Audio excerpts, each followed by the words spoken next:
만나 뵙게 되어 반갑습니다. 오늘 어린 시절에 아버지가 첫 부임 설교를 했을 때 했던 멘트가 이제 제가 또 한번 해보게 됩니다. 우리 유명한 노래 있죠. 우리의 만남은 우연이 아니야. 다들 아시죠? 그것은 바람이었어라고 하지만은 그 끝에는 운명이었어라고도 하죠. 하나님의 예정하심과 섭리 가운데서 이렇게 일신교회를 섬기게 하신 하나님께 감사드립니다.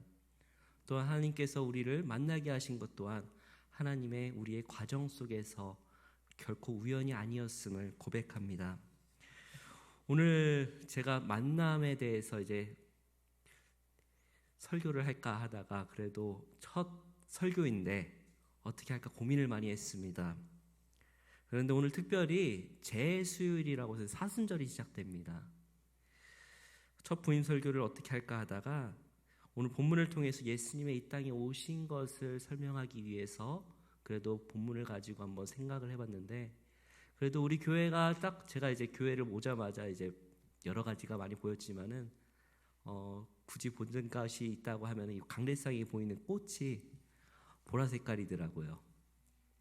오늘 이렇게 깃발을 이제 예수님의 십자가를 이제 보라 색깔로 바꿨는데, 교회의 절기는 아시지만은 큰 게 두 개의 절기로 움직이게 됩니다. 하나는 우리가 알고 있는 성탄절, 그리고 또 하나는 우리가 기억하고 있는 부활절을 절기로 통해서 왕이신 예수 그리스도를 기념하기 위해서 왕이신 색깔의 보라색을 가지고 이렇게 함께 이제 40일 동안 기다리게 됩니다. 그래서 보라 색깔을 보면서 우리 일신교회 꽃꽂이 하시는 분이 절기를 아시는 분이신가 보다라는 좀 생각을 해봤습니다. 사순절은 부활절 40일 전을 이야기하죠. 40일 동안 마음을 정결하게 하고 그리고 경건하게 사는 그 기간입니다. 그래서 어떤 각 교회마다 참회를 하기도 하고 금식을 하기도 하고, 또 요즘은 미디어 금식이라고 각각 자기의 신앙에 맞게끔 또 교단과 또 상황에 맞게끔 그 기간을 가지기도 합니다. 특별히 오늘 빌립보서를 통해서 예수님의 마음에 대하여 우리가 한 가지 알아봐 보자 합니다. 오늘 읽은 말씀 빌립보서 하면은 사도 바울이 옥중에 있을 때 빌립보 교회를 향하여서 보낸 편지 중에 하나입니다. 근데 이 빌립보서의 주제라고 하면 바로 기쁨이라고 할 수 있죠. 근데 각 서신서에서 그 중요한 대목이 있다라고 하는 것은 그 교회가 그 중요한 대목이 없기 때문에 그 서신에서 사도 바울이 그것을 강조하게 되어 있습니다. 그때 당시에 빌립보 교회에는 기쁨이 없었기 때문에 이 빌립보서에 기쁨이라는 주제가 많이 나오게 됩니다. 빌립보 교회는 그때 당시 상황이 어땠냐면은 하나가 되지 못했던 갈등이 있었습니다.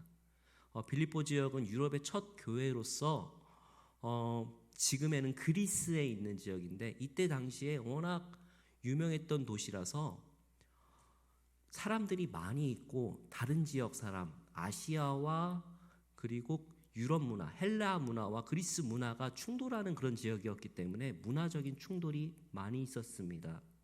교회 내부적으로도 또 그때 당시에 신분제도였기 때문에 종과 주인들이 함께 다니는 교회이기도 하였고, 아직까지 남자와 여자의 갈등도 있었고, 또 문화적인 충돌과 또 심지어 교회는 유오디아와 순두계의 그 여자 성도들의 그 두 파의 갈등도 있었던 것으로 우리는 이 성경을 통해서 확인할 수가 있습니다.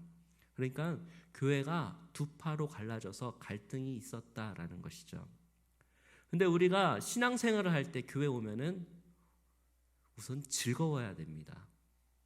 아이들에게 있어서 교회에 있어서 가장 좋은 생각을 하라고 하면은 어른들이 사랑이 넘치는 공동체에서 우리를 환영해주고 따뜻하게 해줬던 그 기쁨들이 대부분 교회 학교에 스며들어 있습니다. 그러니까 교회에 오면은 일단은 기뻐야 되고 즐거워야 되고 그리고 행복해야 됩니다. 그런데 교회 와서 교회가 분쟁이 있고 두 파로 갈라지고 이렇게 되면은 교회 다니기가 마음이 힘들게 됩니다. 또 신앙생활하기가 너무나 힘들죠. 그 당시 빨리 교회가 빌립보 교회는 회복을 해야 됐기 때문에 또다시 잃어버린 기쁨을 회복해야 됐기 때문에 바울은 이 성도들에게 다시 화합하는 방법과 그 기쁨을 회복하는 그 내용에 대해서 오늘 본문에 대해서 말씀하고 있습니다. 오늘 본문 2절입니다. 함께 읽겠습니다. 마음을 같이하여 같은 사랑을 가지고 뜻을 합하여 한 마음을 품어. 먼저 우리 교회가 한 마음이 되어야 됩니다. 사랑의 공동체로서 한 마음이 되어야 하는데 예수 그리스도의 마음을 하나가 되어서 한 사랑을 가지고 교회를 같이 이끌어 가야 됩니다. 그리고 그 사랑의 사역으로 한 공동체가 되어야 됩니다. 제가 일신교회라는 이름을 듣고 많은 고민을 했습니다. 일신교회가 이름이 뜻이 무엇일까라고 했는데 아직까지 제가 좀 짧아갖고 알아보지는 못했는데 대부분 이제 기독교 역사상으로 일신이라는 이름을 썼을 때는 날일자, 새로울 신자 쓰거든요. 그게 맞는지 모르겠습니다만은 다양하게도 뭐 한 마음 또 이제 일심 여러 가지로 쓰게 되는데 날로 새롭게 되는 교회라는 뜻인지 아니면 믿음이 하나다, 몸이 하나다라는 뜻인지 잘 모르겠습니다만은 일신교회라는 이름을 들었을 때 역사상으로는 이제 대부분 날로 새롭게 되는 교회라는 이름을 많이 쓰다 보니까는 그 교회라는 이름으로 생각을 하게 되었는데요.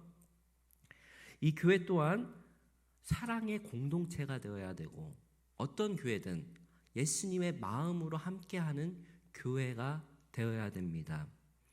그런데 그 교회에 사랑이 넘치게 되려면 그 방법론에 대해서 사도 바울은 그 다음 절 3절 사전에서 이야기하고 있습니다. 함께 읽겠습니다. 아무 일에든지 다툼이나 허영으로 하지 않고 오직 겸손한 마음으로 각각 자기보다 남을 낮게 여기고 각각 자기 일을 볼 뿐더러 또한 각각 다른 사람들의 일을 돌보아 나의 기쁨을 충만하게 하라. 아멘. 오늘 본문을 보면은 아무 일에든지 다툼이나 허영으로 하지 말고 오직 겸손한 마음으로 자기보다 남을 낮게 여기라고 이야기합니다. 교회 일을 어떤 일을 하든지 간에 다툼이 있어서는 안 된다고 합니다. 또한 허영심으로 하지 말고 겸손한 마음으로 임하라고 하죠.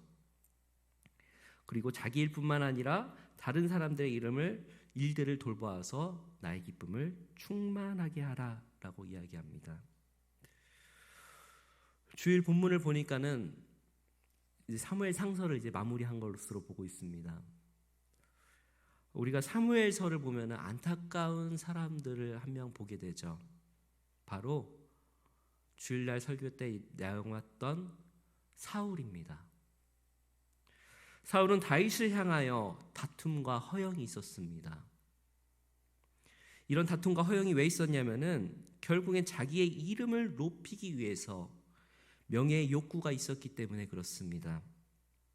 결국에는 사울은 비참한 말로를 맞이하게 됐고 하나님께서 맡기신 이스라엘 왕자리를 끝끝내 비참한 말로로 끝나는 것을 우리가 본문을 통해 볼 수 있었습니다. 사도 바울은 빌립보 교회에게 이런 다툼과 허영을 버리라고 이야기합니다. 우리가 교회 일을 하다 보면은 혹시나 나의 이름을 내기 위해서 이런 다툼과 허영이 있을 수도 있습니다. 그러나 사도 바울은 오늘 말씀에 이렇게 말씀하고 있습니다. 다툼이랑 허영으로 하지 말고 오직 겸손한 마음으로 자기 일보다 남을 낮게 여기고 라고 이야기합니다. 자기보다 남을 낮게 여기고 그리고 자신을 낮추고 오직 예수님과 마음과 같이 그렇게 돌보라고 이야기합니다. 그리고 예수님을 본받으면서 이 한 마음을 회복하라고 이야기하고 있죠. 그리고 5절에서 8절까지 이렇게 이야기하고 있습니다. 함께 읽겠습니다. 너희 안에 이 마음을 품으라. 곧 그리스도 예수의 마음이니 그는 근본 하나님의 본체시나 하나님과 동등됨을 취할 것으로 여기지 아니하시고 오히려 자기를 비워 종의 형체를 가지사 사람들과 같이 되셨고 사람의 모양으로 나타나사 자기를 낮추시고 죽기까지 복종하셨으니 곧 십자가의 죽으심이라. 아멘. 예수님은 자신의 종의 형체로 낮추시고 또한 십자가의 죽기까지 복종하시며 우리를 섬기셨습니다. 예수님만큼 겸손한 그런 모습을 보이신 분이 계실까요? 누구나 다 높이 자신의 이름을 높이려고 하는 시대 속에서 예수님은 우리에게 섬김의 본을 보이셨습니다. 한때 예수님의 제자들도 자신들이 높아지려고 했습니다. 예수님의 제자들도 예수님을 이용해서 한 명은 우편에 한 명은 좌편에 앉아서 로마를 이겨내고 자신들이 상석에 앉아 있고 싶어 했습니다. 높은 자리에 오르고 싶어 했던 제자들의 마음을 알고 계셨던 예수님이 제자들에게 이렇게 말씀하십니다. 너희가 크고자 하거든 섬기라고 합니다. 그리고 자신이 오신 이유에 대해서 말씀하고 계십니다. 마가복음 10장 45절 말씀입니다. 함께 읽겠습니다. 인자가 온 것은 섬김을 받으려 함이 아니라 도리어 섬기려 하고 자기 목숨을 많은 사람의 대속물로 주려 함이니라. 아멘.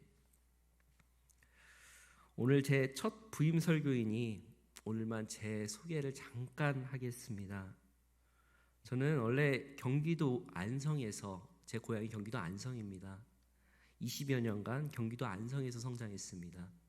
대대로 저희 외가가 경기도 안성에 살았고 거기서 초, 중고를 다 졸업을 하고 거기서 이제 살고 또 이제 개인적으로는 서울과 경기도에서 많이 유년 시절을 보냈습니다. 그러다가 아버지가 나이가 50이 되니까 자신의 고향 전라도 쪽에서 목회를 하고 싶다고 하셔서 06년도에 전라북도 순창군으로 이사하게 되었습니다. 혹시나 여기를 아시는 분이 계실지 모르겠지만 지금은 좀 많이 발전이 됐습니다마는 06년도에 순창군을 내려가니까 발전의 차이가 너무나 컸어요. 내려가니까는 아버지가 여기로 와라 해서 이제 버스를 타고 가니까는 정말 거짓말 안 하고 버스 터미널 분위기가 80년대 그 전원일기 풍경이 펼쳐지더라고요. 그래서 여기는 도대체 어딘가 하면서, 그리고 심지어 이제 저희 아버지가 부임한 교회는 순창 새심교회로 이제 꼴짜기 중에 꼴짜기였습니다. 거기가 어떤 교회냐면은 교회가 마을 사람들로 인해서 두 번이나 교회가 개척할 시에 마을 사람들로 인해서 포크레인으로 뜯겼던 교회예요. 두 번이나. 근데 지금도 그 역사가 일어나고 있습니다만은 하나님께서 자신의 교회를 지키기 위해서 강권적으로 역사하시죠. 그러니까 하나님께서 교회에서 그 교회를 핍박했던 마을 사람들에게 어떤 역사를 보여주셨냐면은 그 핍박했던 자녀들이 교회 앞에서 의문의 그 사고로 죽게 됩니다. 그러니까 두 명이나 한 명은 고꾸라져서 죽고 또 한 명은 경기가 엎어져서 죽으면서 저게 뭐가 있다라고 생각하면서 교회를 건드리지 않게 됐어요. 그래서 교회 골목 쪽에 이제 어기에 입구 어기 쪽에 교회가 세워졌는데 심지어 거기는 돌상이 그 돌 제단이 있고 또 샤머니즘과 그런 것들이 충만했던 지역이기도 합니다. 그래서 제가 20살 때 내려갔는데 20살에 이제 교회에서 이제 내려가면은 그 과거의 역사를 기억하시는 그 어른들이 저를 되게 신성시 바라보는, 그러니까 교회에서 내려왔구나 이런 식으로 바라보는 지역이기도 합니다.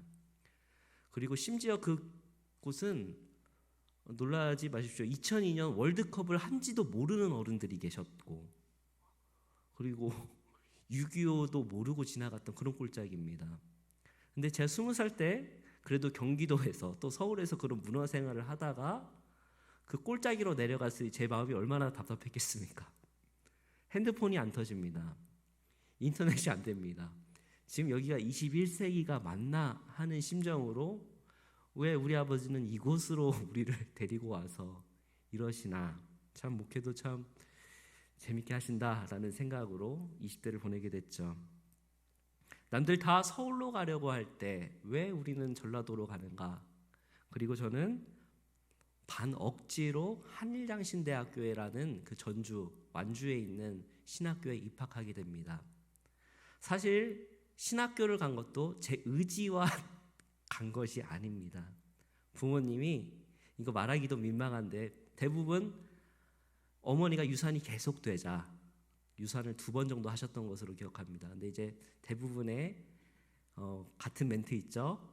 하나님 임신을 하게 하시면 이 아들을 바치겠습니다라고 하는, 그러니까 제 인생을 부모님이 먼저 결정하시게 되는 그런 일이 있었습니다. 그래서 저는 반강제로 그 지역에 있는 한일장신대학교에 입학을 하게 됩니다.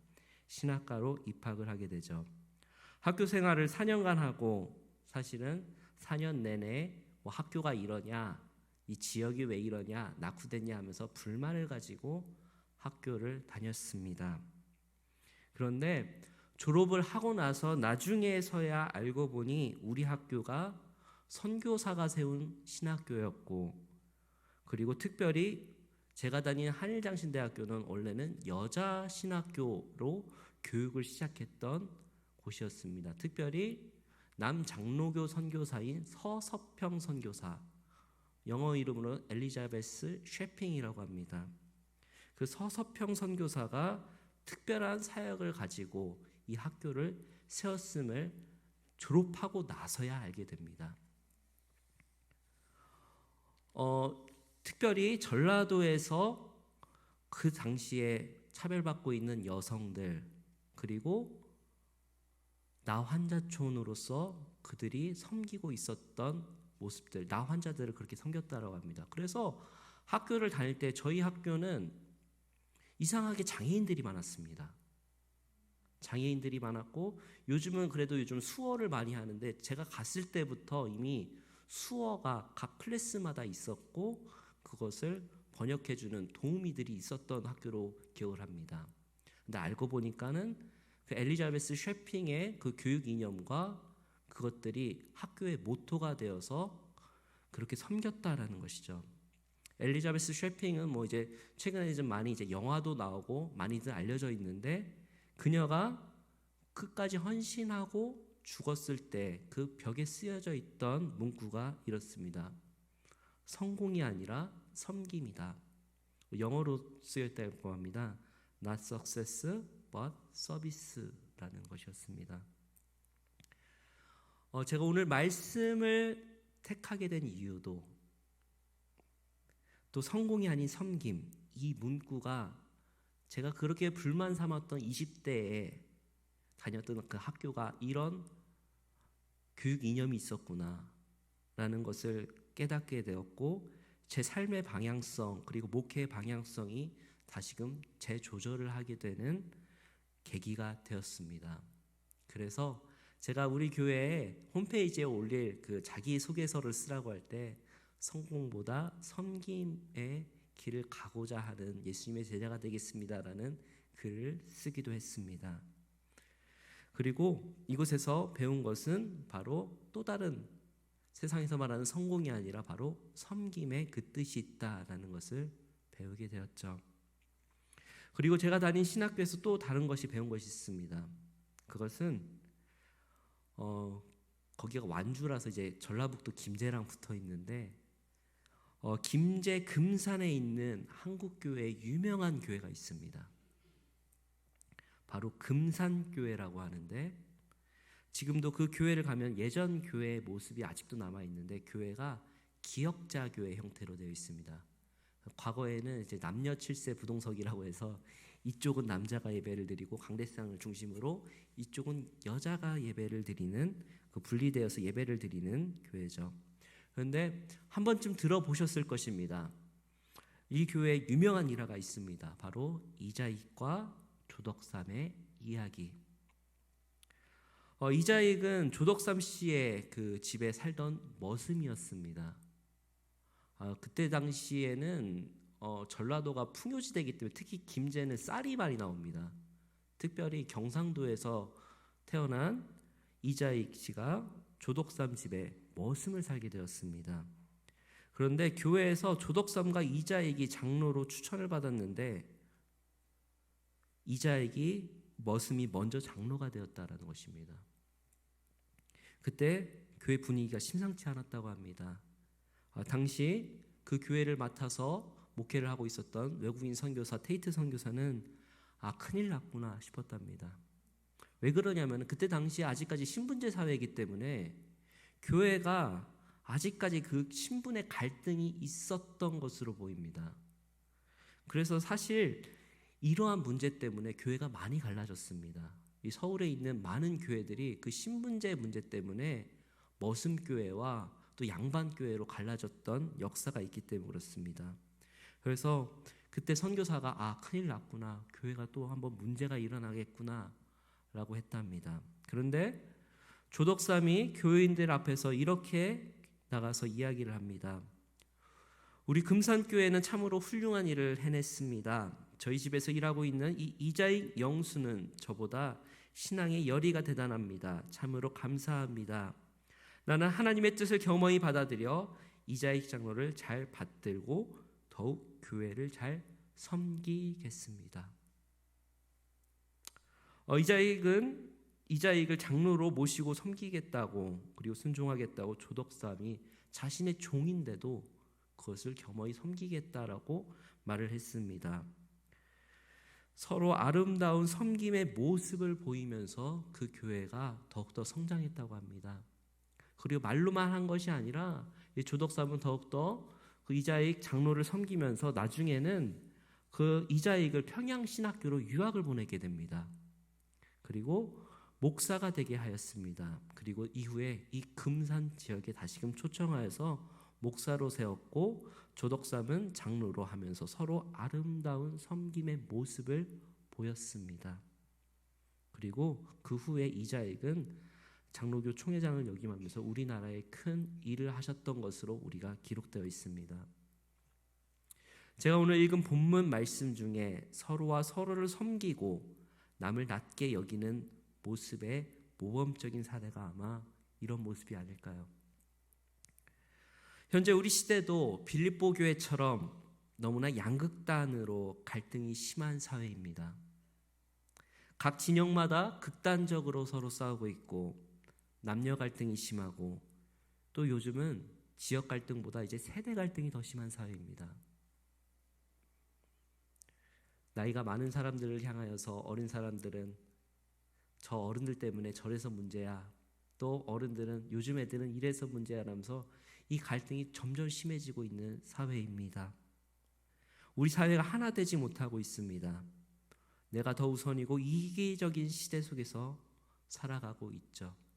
우리는 이 시대 속에서 우리는 어떻게 살아가야 할까요? 우리 그리스도인은 이런 갈등의 시대 속에서 사회의 빛과 소금의 역할을 감당해야 될 줄을 믿습니다. 우리 교회 안에서 예수 그리스도의 사랑으로 기쁨이 회복될 때 세상 사람들은 이 교회를 통하여 예수 그리스도의 복음이 전파될 줄을 믿습니다. 교회는 기쁨이 있어야 됩니다. 그래도 우리 교회를 보니 희망이 있다라고 제가 느꼈습니다. 제가 면접 보러 오자마자 그때 뭘 해야 되냐면은 청년들이 축구를 하러 간다라고 하더라고요. 청년들이 아직까지 축구를 하면서 교회에 모인다? 그 교회는 아직 희망이 있다라는 것입니다. 다음 세대가 살아있고 그리고 기쁨이 있다라는 것입니다. 또한 교회에 오니까는 교회에 늦게까지 청년들이 모여서 자기들끼리 모여서 게임을 하고 있더라고요. 이 또한 희망이 있구나. 이 교회 젊은 세대들이 이렇게 그래도 교회에 모여서 엎어지더라도 놀더라도 교회에서 놀면은 그 청년들에게는 소망이 있습니다. 그래서 우리 일신교회 희망이 있구나라고 느꼈습니다. 또 아직까지 아동부를 보지 못했지만 또한 하잉 RTA 사역을 보면서 기쁨을 다시금 회복하려고 하는 이 교회뿐만이 아니라 선교지에 그 예수님의 기쁨을 회복하려고 하는 그 사역들을 하나하나 봐가면서 이 교회가 하나님이 함께 기뻐하시는 기쁨을 회복하는 희망이 있는 교회구나라고 느꼈습니다. 이런 교회의 기쁨을 더 왕성하게 하려면 어떻게 해야 될까요? 우리 교회만 우리끼리만 기쁜 것이 아니라 바로 이 기쁨을 세상 사람들에게 함께 나눠야 됩니다. 오늘 본문을 통해서 말씀하고 계십니다. 우리는 성공이 아닌 섬김의 삶을 살아야 한다라고 말입니다. 다시금 말씀드리자면은 예수님처럼 겸손하게 나보다 남을 낮게 여기고 섬겨야 합니다. 저 또한 오늘 첫 설교인이 다시 말씀드리자면 일신교회들에게 다시금 제 다짐을 하자면은 예수님을 닮아서 이 교회를 섬기도록 하겠습니다. 목사님을 비롯하여 우리 부교육자님들과 그리고 일신교회 한 분 한 분을 섬기도록 하겠습니다. 우리가 서로 섬길 때 우리 일신교회는 더욱더 기쁨이 넘칠 것입니다. 기쁨을 회복할 것입니다. 그래야 해서 이 일신교회가 이 지역을 넘어 이 지역을 회복하여 다시금 복음의 통로로 하나님의 기쁨 되는 교회 되길 원합니다. 그래야 해서 하나님의 말씀을 따라서 일신교회가 다시금 날로 새로워지는 기쁨을 회복하는 교회가 되길 주님의 이름으로 축복합니다. 우리 말씀을 생각하면서 잠시 기도했으면 좋겠습니다. 하나님, 오늘 말씀을 통하여서 이제 사순절이 시작을 할 때 다시금 이제 이 시대 속에서 갈등의 시대 속에서 우리가 기쁨을 회복하는 교회를 되기 원합니다라고 같이 기도하시면서 또한 예수 그리스도 사랑으로 이 교회가 기쁨이 회복될 때 세상 사람들이 우리 교회를 통하여서 예수 그리스도의 복음이 전파되게 하여 달라고 우리 함께 주여 3번 외치고 함께 기도하겠습니다. 주여